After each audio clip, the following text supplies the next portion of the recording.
Hi guys, क्या हाल चाल। I hope आप सब अच्छे होंगे। मैं भी एकदम अच्छा हूँ। सीए इंटर अकाउंट्स में Riya Kalra, she was my student of online download student. Basically उन्होंने हमारा अकाउंट्स परचेज किया था and she got 95 marks in November 22 attempt. How she got 95 marks मैं आपको बताऊंगा। उसके पेपर के बेसिस पर आंसर शीट मेरे पास है उसका, और उसकी आंसर शीट में उसने कौन सी चीजों को फॉलो किया जिससे उसके 95 मार्क्स आए, उसने भी कौन सी गलतियां की पर उसके 95 मार्क्स आए, ये सारी चीजें आपको अभी मैं बताने वाला हूं। ठीक है। सबसे पहले उसने जो मैसेज मुझे किया था, मुझे बहुत मजा आया उसका मैसेज देख के। When she messaged me on the date of result, मैंने उसको रिक्वेस्ट किया कि रिया प्लीज अपनी कॉपी शेयर करो यार, ताकि हम अपने बच्चों को बता सकें कि कैसे आपको प्रेजेंटेशन करना है और कहां कहां आप गलतियों को अवॉइड कर सकते हो। First of all, she got 95 marks, जैसा कि आप देख पा रहे हैं। Question number wise she got इतने इतने मार्क्स, कहीं कहीं तो 20 आउट ऑफ 20 है, ठीक है ना, और कहीं कहीं तो 19.5 आउट ऑफ 20 है, 19 आउट ऑफ 0.5 20 है। तो यार बहुत जबरदस्त तरीके से शी गॉट द मार्क्स। उसके पेपर कैसे चेक हुआ है वो चीजें आपको यहां पर मालूम पड़ने वाली हैं। तो बात करते हैं उसकी कॉपी के बारे में, ठीक है। She got 95 marks. 95 मार्क्स उसके किस तरीके से आए हैं वो मैं आपको बताऊंगा। कौन सी गलतियां रिया ने भी की, जो कि गलतियां करने के बावजूद उसको इतने अच्छे मार्क्स मिले हैं। सबसे मोस्ट इंपॉर्टेंट थिंग, प्रेजेंटेशन।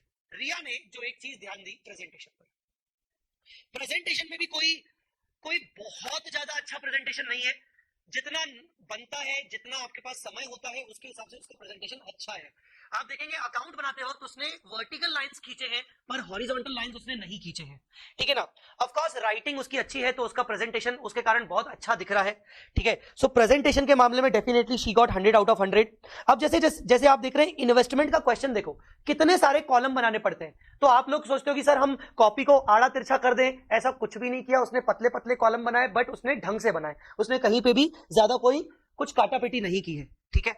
इसके बाद जैसे मैंने दो तीन चीजों पर ध्यान दिया, रिया ने ना अजम्पशंस पर बहुत अच्छा ध्यान दिया है, वर्किंग नोट पर अच्छा ध्यान दिया है। हर एक चीज का वर्किंग नोट उसने बहुत अच्छे से फाइन ट्यूनिंग करके किया।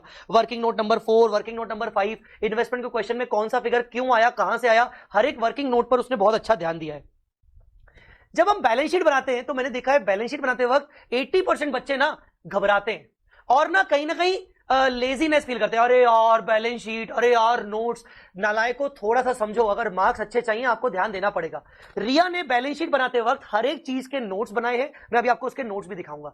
अब देखो काटापीटी हर किसी से होती है, कट वगैरह करना है तो हर किसी से होती है, पर रिया ने क्या किया कि भाई ठीक है उसका अमाउंट कट हो गया तो उसने कट करके उसने फिर से अमाउंट कर दिया। बहुत सारे बच्चे गलती क्या करते हैं, उसी अमाउंट में चेंजेस करते हैं, 0 को 6 कर दिया उसी को बदल के। नहीं, कट किया आपने, नीचे वापस से लिखा। इस चीज पर रिया ने बहुत अच्छे से ध्यान दिया है, ठीक है ना।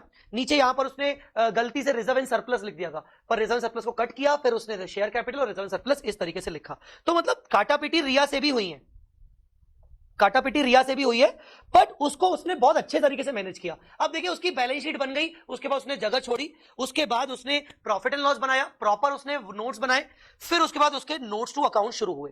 नोट्स टू अकाउंट्स में एक एक करके, कहीं पे भी कोई फॉर्मेटिंग नहीं है कि भाई लाइन खींचा, हॉरिजॉन्टल, वर्टिकल, टेबल वगैरह कुछ नहीं, पर हर एक चीज के नोट्स टू अकाउंट्स प्रॉपर बने हुए हैं। 1 2 3 हर एक चीज के नोट्स टू अकाउंट्स बने। Even property plant and equipment का भी नोट्स टू अकाउंट्स आप ध्यान से देखो, गजब कर दिया भाई। Land, factory, plant and machinery, इसने टेबुलर फॉर्म में प्रॉपर्टी प्लांट एंड इक्विपमेंट का नोट्स बनाया। मतलब यार इससे समझ में आ रहा है कि कितना प्लान किया होगा रिया ने एग्जाम से पहले कि मुझे कैसे कैसे करके जाना है। जब मैंने रिया का इंटरव्यू लिया तब शी सेड कि सर मैंने एग्जाम के 2 दिन 3 दिन 4 दिन पहले जो हमें प्रिपरेशन करने होते हैं उस टाइम पे भी मैंने क्वेश्चन लिख लिख के सॉल्व किए हैं, प्रैक्टिस किया है। अच्छा, एक और बात मुझे रिया की बहुत अच्छी लगी जो कि थी अजम्पशंस। जहां जहां अजम्पशंस उसको लिखने थे, उसने जहां जहां बनते उसने अजम्पशंस भी बहुत खूबसूरत तरीके से उसने अजम्पशंस का यूज किया है, बहुत अच्छे से यूज किया है। अब ऐसा भी नहीं है कि रिया ने कोई गलतियां नहीं की, जैसे काटापीटी की मिस्टेक की है पर ऐसा कोई ज्यादा टेंशन नहीं हुई, मतलब उसमें कोई उसके मार्क्स डिडक्ट हुए नहीं है। अगर ज्यादा काटापीटी नहीं है, आपकी फॉर्मेटिंग अच्छी है, आपकी राइटिंग अच्छी है, तो आपकी थोड़ी बहुत काटापीटी भी हो रही है तो उसको इग्नोर कर दिया जाता है। बाकी आप देखें कि नॉर्मल लाइंस खींची है, वर्टिकल लाइंस कहीं नहीं खींची है। मैं कुछ और 2-3 चीजें आपको दिखाना चाहता हूं। जैसे वर्किंग नोट में उसने टाइमलाइन बना लिया। आपको कई बार लगता है कि सर टाइमलाइन बनाने की जरूरत है क्या, नहीं है क्या, ऐसा कुछ भी नहीं है, आप टाइमलाइन बना सकते हो। वर्किंग नोट में उसने टाइमलाइन वगैरह बनाए हैं।